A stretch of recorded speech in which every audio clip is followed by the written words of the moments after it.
मुकुट था, वो मुकुट पहन करके चले गए। उसी समय पर रास्ते में देखा एक काला काला आदमी एक बैल को डंडा मार रहा है, पर जैसे ही डंडा मारे तो वहाँ वहाँ करके चिल्लाए पर भाग रहा पाए।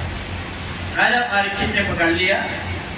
मेरे राज्य में इतनी प्रकार की प्रताड़ना, गाय को तलवार जैसे निकाला तो पीछे लौट करके काले आदमी ने देखा। बोले कहा महाराज आप मेरे को जानते?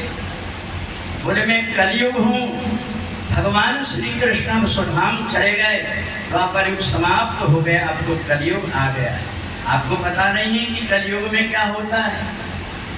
बोले कलयुग कैसे आ गया? जब तक कि मैं जिंदा हूँ तब तक कि मेरे राज्य में कलयुग कुछ नहीं कर सकता। कहा महाराज हमारी बात तो सुनो, हमारे अलग अलग गुण हैं। बोले क्या गुण है? बोले कलयुग का प्रभाव आप देख नहीं रहे।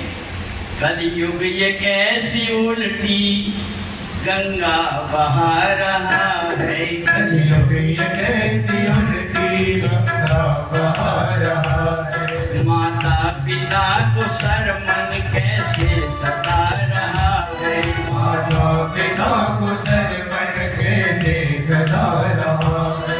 कलयुग ये कैसी उल्टी गंगा बहा रहा है, कलयुग ये कैसी उल्टी गंगा बहा रहा है।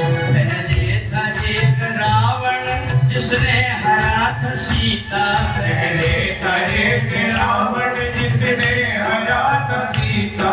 घर घर में आज रावण सीता चुरा रहा है, घर घर में आज रावण सीता चुरा रहा है। कलयुग ये कैसी उल्टी गंगा बहा रहा है, कलयुग ये कैसी उल्टी गंगा बहा रहा है। मजदूर का ये बेटा भूखों से मर रहा है, मजदूर का ये बेटा भूखों से मर रहा है।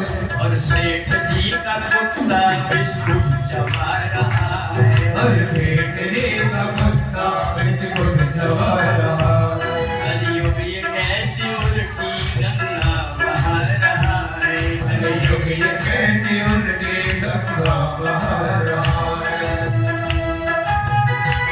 रहना माता और मेरी बहना संभल के रहना, माता और मेरी बहना पापी में भाई बनकर राखी बंधा रहा है, पापी के भाई बनकर राखी बंधा रहा है। कलयुग ये कैसी उल्टी गंगा बहा रहा है, कलयुग ये कैसी उल्टी गंगा बहा रहा है। राजा परीक्षित से कहा महाराज मैं आपको जानता हूँ, आप बड़े प्रतापी चक्रवर्ती राजा हैं, पर मेरा समय प्रारंभ हो गया है और मेरे प्रभाव में तो केवल मेरा ही शासन चलेगा। राजा परीक्षित ने कहा कि देखो जब तक कि मैं जीवित हूँ तब तक कि मैं राजा रहूंगा, तुमको सीमित दायरा में रहना पड़ेगा। 4 जगह रहने की दिया कलयुग। जहाँ कोई जुआ खेलता हो वहाँ कलयुग निवास करता है, जहाँ जिस घर में कोई शराब पीता है उस घर में निवास करता है, जहाँ किसी की हत्या होती है जीव की वहाँ कलयुग निवास करता है, और जहाँ भी किसी माता बहनों को कोई सताता है जिस घर में, ये 4 जगह में कलयुग है। कलयुग ने कहा महाराज आपने देने में बड़ी कंजूसी किया, ये जो 4 जगह ये तो सब गंदी जगह, कोई अच्छी जगह दे दो। का एक बता तो बोले मेरे को सोने में रहने का दे दो। राजा परीक्षित ने कहा सोना तो सबके पास थोड़ा ना थोड़ा रहता है, पर जो अधर्म और अन्याय से कमाया हुआ सोना हो उसमें निवास। कलयुग ने देखा कि ये राजा खुद अधर्मी जरासंध की मुकुट लगाया है, वो जाके प्रवेश किया। और जैसे कलयुग प्रवेश किया एक महात्मा जी समाधि में लीन बैठे, आंख बंद करके बैठे हैं, और भगवान के ध्यान में मग्न होकर के, भगवान की लीला में मस्त रह करके और उनको स्नान करा करके भोग लगा रहे थे। उसी समय पर राजा परीक्षित पहुंचे, मेरे को पानी दो। अब वो तो अपने ध्यान में मस्त थे, इन्हें दे 2-3 आवाज लगाए। राजा थे, एक मरा हुआ सांप लेकर के गले में डाला और डालकर चले गए। जैसे ही शिष्यों ने देखा तो जाकर के श्रृंगी को बताया कि गुरुजी के गले में किसी ने मरा हुआ सर्प डाल दिया। श्रृंगी ने तुरंत जल दिया और श्राप दे दिया, इति लंघित मर्यादाम तक्षके सप्तमे हते। जिसने हमारे गुरुजी के गले में माला डाला है सर्प की, वही तक्षक सर्प उसको डस गया। अब महात्मा जी की जब समाधि खुली, सर्प को नीचे उतार करके डाल दिया। कहा गुरुजी आपको गुस्सा नहीं आई? बोले देखो बेटा, साधना करने वाले व्यक्ति को बड़ा सौम्य और सरल रहना पड़ता। जिसका जीवन जितना सरल रहता है, परमात्मा उसके उतने नजदीक रहते हैं। आप देख रहे हैं, जब बछड़ा छोटा रहता है, बढ़िया से गाय उसको दूध पिलाती है, और कोई बछड़ा जब बड़ा हो जाता है तो उसको भूसा खिलाते, फिर दूध नहीं मिलता। भगवान के पास जो पुजारी की घंटी है, छोटी वाली घंटी, वो हाथ में भगवान के पास रहती है और बड़े घंटा बाहर लटका रहता है। तो इसलिए जो जितना सरल और सहज बन करके रहता है जीवन में, वो उतना ही आनंदित रहता है। कहा गुरुजी मैंने तो श्राप दे दिया, 7वें दिन सर्प काटे। आग बंद करके गुरुजी ने देखा, अरे राम राम, वो तो बड़ा धर्मात्मा राजा था, कलयुग के प्रभाव से उसकी बुद्धि भ्रष्ट हो गई। बोले जाओ, आदमी पाप कर्म वो व्यक्ति करता है जिसको ये पता नहीं रहता कि मेरी मौत कल है। अगर किसी व्यक्ति को बता दो कि शाम तक के तुम्हारे प्राण निकल जाएंगे, अब वो व्यक्ति कोई भी प्रकार के किसी के प्रति बुरी निगाह नहीं। क्यों? क्योंकि उसको पता है कि शाम को तो मेरे को चले जाना। पर अपन क्या है, मोह निशा सब सोवन हारा, और देख ही स्वप्न अनेक प्रकारा। हर किसी को जाते हुए देख रहे हैं, पर हमको ये पता नहीं रहता कि एक दिन मेरी भी मौत आए।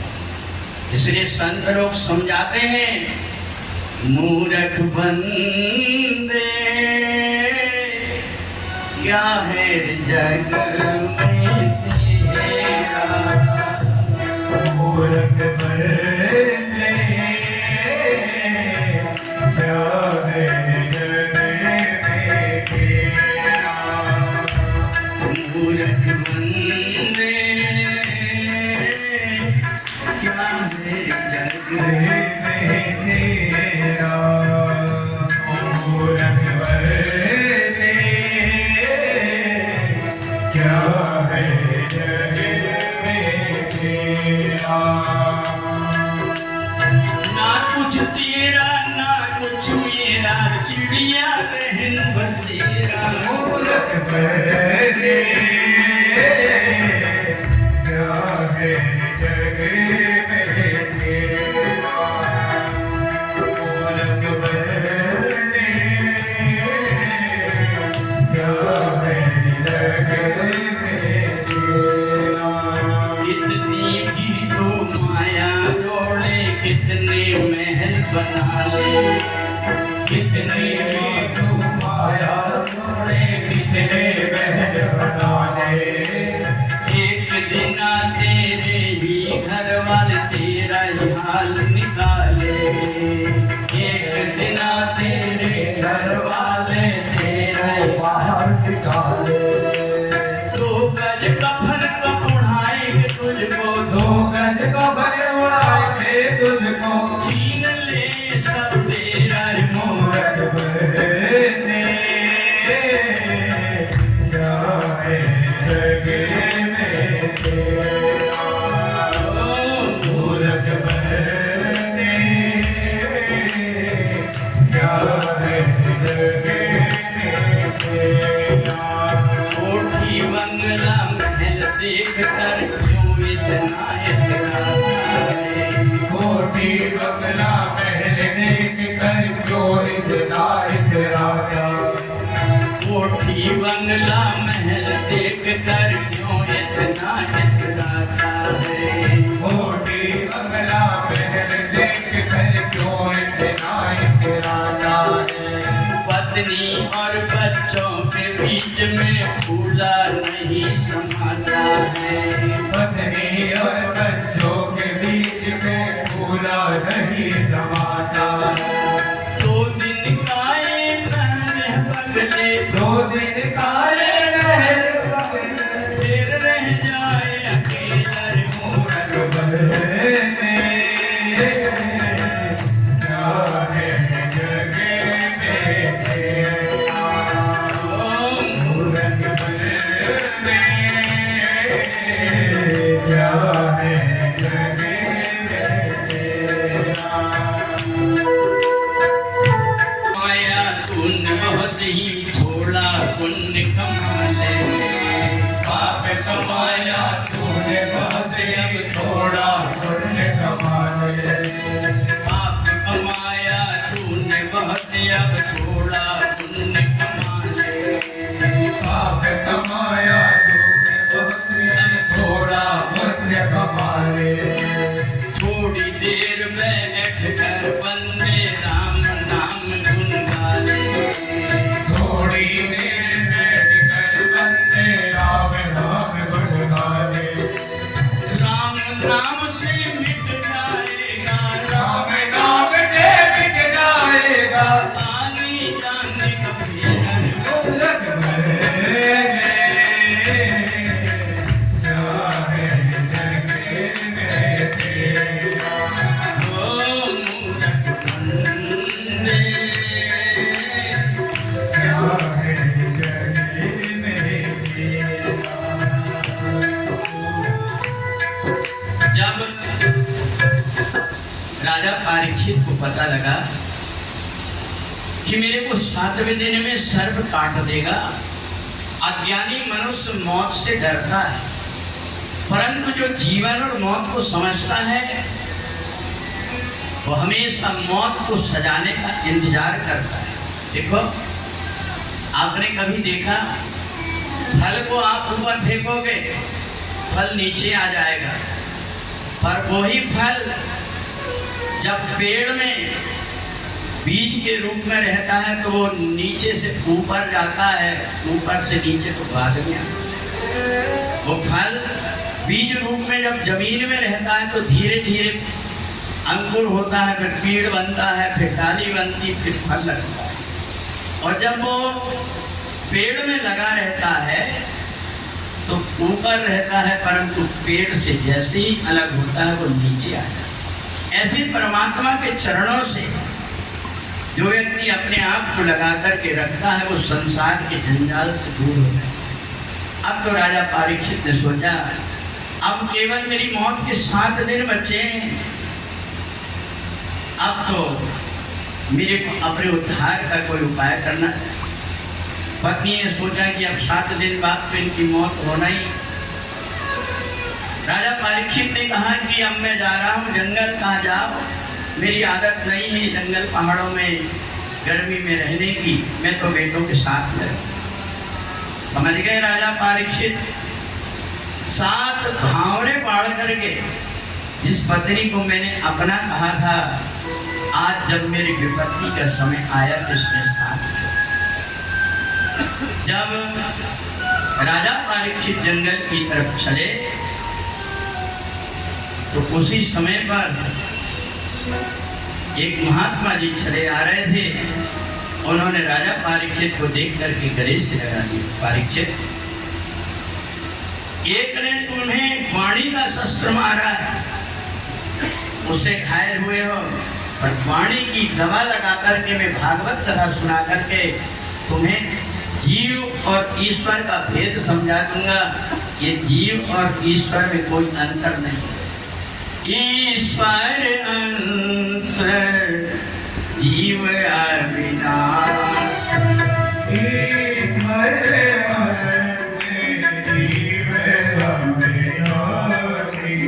ईश्वर अंश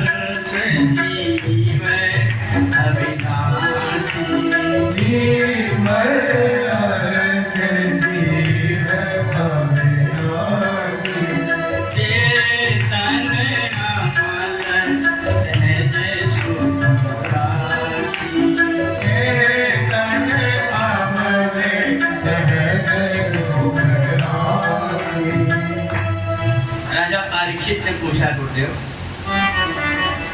ये जीवात्मा संसार में आकर के भटक क्यों गया? बोले मोह निशा सब सोवन हारा और देखई स्वप्न अनेक। नरक जाने के 3 रास्ते, काम, क्रोध और लोभ। इन तीनों से जो व्यक्ति पार हो जाता है उसका आवागमन का बंधन मिट जाता है। जिस समय पर इस पृथ्वी में पाप ही पाप बढ़ता है, उस समय कई दिनों तक के पानी नहीं गिरता, और जब पानी गिरता है तो पूरा की पूरा पृथ्वी जलमग्न हो जाती। जितने जीव जंतु समाप्त हो जाते हैं, सारे जीव जंतु जाके ब्रह्मा में समा गए, और ब्रह्मा जी जाकर के भगवान विष्णु ने और आदि शक्ति भगवती जगदम्बा, जिसको महामाया कहते हैं, वो अपने उदर में भगवान को रख करके एक बड़ के पत्ते में रख करके छोटे स्वरूप में करते। और जब सृष्टि की रचना करना रहता है तो उस समय भगवती जगदम्बा जल के अंदर से इन तीनों देवता ब्रह्मा विष्णु महेश को उत्पन्न करके और फिर इस सृष्टि की उत्पत्ति है। ब्रह्मा जी सृष्टि उत्पन्न करते हैं, भगवान विष्णु पालन करते हैं और शिव जी संहार करते हैं। देखो, भगवान के 2 काम अच्छे लगते हैं अपने। एक तो अगर अपने घर में कोई बेटे का जन्म होता तो अच्छा लगता है, या बेटे का जन्मदिन आता है तो अपन प्रसन्न होते हैं। पर तीसरा काम भगवान का जो है, वो तीसरा काम मौत का है। जब किसी की मौत हो जाती है तो सब लोग भगवान को दोष देते हैं, भगवान कितना बुरा है, ये व्यक्ति बेचारा मर गया। अच्छा, अगर ये बताओ, आज से 500 साल पहले भगवान एक आर्डर निकाल देते कि आज से कोई नहीं मरेगा, तो तुम्हारे घर में कितने बुजुर्ग होते? दादा दादी, नाना नानी, इन सब की मिला करके अगर मान लो संयुक्त परिवार रहता और अपने को चाय बनाए या नाश्ता बनाए, कहेंगे बेटा दादाजी को देके आ जा, तो वो पूछता कितने नंबर के दादाजी, तो दादाजी के ऊपर अपने को नंबर लिख करके रखना पड़ता कि 24 नंबर के दादाजी को लेके आए। तो बता, अगर इस पृथ्वी में भगवान को दया आ जाती और कर देता कि कोई नहीं मरेगा, आर्डर जारी कर दिया, तो कितने सारे घर मरघट जैसे हो गए होते। 200 साल 50 साल के बाद एक तो व्यक्ति कुर्सी देखने लगता है कि नीचे बैठते। अगर 100 और 150 और 200 साल का होता तो उसकी दशा क्या था? इसको ऐसे तरीके से समझो, एक सेठ ने 2 माली को 1-1 एकड़ जमीन दिया, कहा बढ़िया बगीचा बना। उन्हें बगीचा लगाया। एक माली बड़ा कुशल था, जैसे ही डाली इधर उधर हो वो कलम कर देता था, बढ़िया से ऊपर घाट, बढ़िया फूल फूले। मालिक देख करके प्रसन्न हो गया, 1000 रुपये इनाम दिया। दूसरे दिखा दिखा तुम्हारा बगीचा, कहा महाराज क्षमा करना, अंदर नहीं जा पाओगे। बोले क्यों? बोले झाड़ की डाली एक दूसरे से ऐसी उलझ गई, सूर्य का प्रकाश तक नहीं जाता, वहां कोई जा नहीं पाता। सेठ ने कहा क्यों भैया? मैंने तेरे को बगीचा लगाने के लिए कहा था कि जंगल बना ले। तो उसने माली ने कहा हुजूर, मैंने सोचा मैंने इस पेड़ में पानी डाला, खाद डाला, अपने हाथ से उसकी डाली को कैसे काटूं मैं, इसलिए मेरी काटने की हिम्मत नहीं हुई। कहा तेरे नहीं काटने से तो सुंदर बगीचा जंगल बन गया जो किसी काम का नहीं रहा। ऐसे जो सुंदर संसार दिखाई दे रहा है, इसमें तीसरा भी परमात्मा का जो काम है वो भी बड़ी बुद्धि से विचार कर किया गया। मौत और नहीं तो हम लोग जिंदा रहने के लिए पानी ढूंढते हैं, आजकल कैप्सूल ढूंढते हैं, फिर मरने की कोई दवाई ढूंढने की लाइन लगाना पड़ता कि भैया कहीं से कोई दवाई मिल जाए कि हम मर जाए। जब अमर हो गया जीव तो मरेगा ही नहीं, तो फिर क्या करें? तो इसलिए तीनों काम होते। कहा सुखदेव जी, जिस समय ब्रह्मा जी ने देखा कि अब अपने को सृष्टि उत्पन्न करना है अपने एक तरफ से मनु को उत्पन्न किया, एक तरफ से शत्रुघ्न को उत्पन्न किया। इनसे 2 बेटा हुए, उत्तानपाद और प्रियव्रत, और 3 बेटी हुई, देवहूति, आकुति और प्रसूति। देवहूति हर समय मूलाधार चक्र का ध्यान करती थी, भगवान गणेश जी का ध्यान करके, और सारी अपनी मनोकामना उनको बोलते रहती थी। एक दिन ध्यान में बैठे बैठे कहा कि मेरी ऐसी इच्छा हो रही है कि मेरे यहाँ पर भगवान स्वतः मेरे परिवार में जन्म लेकर के आए। तो उसी समय पर देवहूति की 9 कन्या के बाद में एक बेटा का जन्म हुआ, जिसका नाम था कपिल देव। कपिल देव का जैसे ही जन्म हुआ तो माता देवहूति बड़ी प्रसन्न हो गई, पर उनको तुरंत थोड़ी देर के बाद आंसू आए, क्योंकि पति ने कहा था कि मेरा एक बेटा हुआ और मैं संन्यास ले लूं। अब तो बेटे का जन्म हो गया, मेरी पति संन्यास लेकर के चले जाएंगे। तो जब रोने लगी तो उस समय कपिल देव ने अपनी माँ को आंख के आंसू पोंछ करके ज्ञान दिया था, उसको सांख्य शास्त्र का है। 5 तत्व 3 गुण में जान, 25 प्रकृति बखान, 5 कर्म 5 ज्ञान इंद्रिय समुदाय, चतुष्टय का। सुखदेव जी ये तो देखिए, सीताराम सीताराम सीता